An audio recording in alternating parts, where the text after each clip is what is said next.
महाराष्ट्र में बीजेपी को 14 सीटों का नुकसान हुआ है, हरियाणा में 5 सीटों का नुकसान हुआ है, बंगाल में 6, झारखंड में 3, कर्नाटक में 8, बिहार में 5।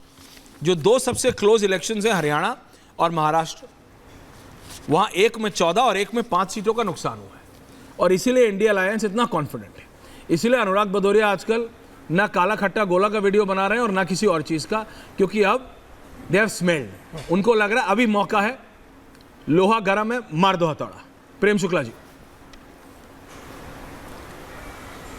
ऐश्वर्य जी, देखिए वस्तु स्थिति पर बात करें तो कांग्रेस का जो 1999 जब से श्रीमती सोनिया गांधी, 1999 इसलिए बेंचमार्क पकड़ रहा हूं, जब से श्रीमती सोनिया गांधी कांग्रेस की राजनीति पे उनका सिक्का जमा, उससे लेकर अब तक के चुनाव में 1999 में 115 सीट, 2004 में 145 सीट, 2009 में 206 सीट, 2014 में 44 सीट, 2019 में 52 सीट और 2024 में 99 सीट, सब मिलाकर 660 सीट होती है। श्रीमती सोनिया गांधी जब से कांग्रेस की राजनीति में आई है तब से कांग्रेस को कुल सीटों का योगदान 660 सीट है। और आदरणीय नरेंद्र मोदी जी को पिछले 3 चुनाव में 2014 में 282 सीट, 2019 में 303 सीट और 2024 में 240 सीट, ये सीटों की संख्या होती है 825। यानी श्रीमती सोनिया गांधी के 6 चुनाव में नेतृत्व में जो सीटें मिली, उससे 165 अधिक सीटें आदरणीय मोदी जी को 3 चुनाव में मिली हैं।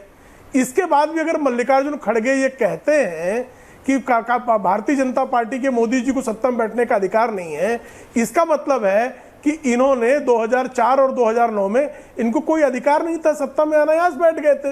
ये कहना चाह रहे हैं क्या? अब बात करते हैं महाराष्ट्र की। महाराष्ट्र में 1998 के चुनाव मुझे याद है, श्रीमान शरद पवार ने उस समय जो है महाराष्ट्र में कांग्रेस के नेतृत्व का गठबंधन बनाया और भारतीय जनता पार्टी, शिवसेना कुल मिलाकर जो है 12 सीटें मिली थी, 36 सीटें जो है वो कांग्रेस के अलायंस को मिली थी। साल भर बाद 1999 में चुनाव हुआ। उस 1999 के चुनाव में भारतीय जनता पार्टी और शिवसेना 33 सीटों पे आ गई 1 वर्ष के भीतर। ये मैंने 98-99 श्रीमती शरद पवार के नेतृत्व में जब चुनाव हुआ तो कांग्रेस को जो है मिली यहाँ सीटों की संख्या 36 थी। सोनिया गांधी के नेतृत्व में चुनाव हुआ, सीटों की संख्या उनकी घटकर 15 रह गई। तो इस तरह के चुनाव तो 15 कुल मिला के, मतलब मैं एनसीपी और कांग्रेस दोनों मिला के थी।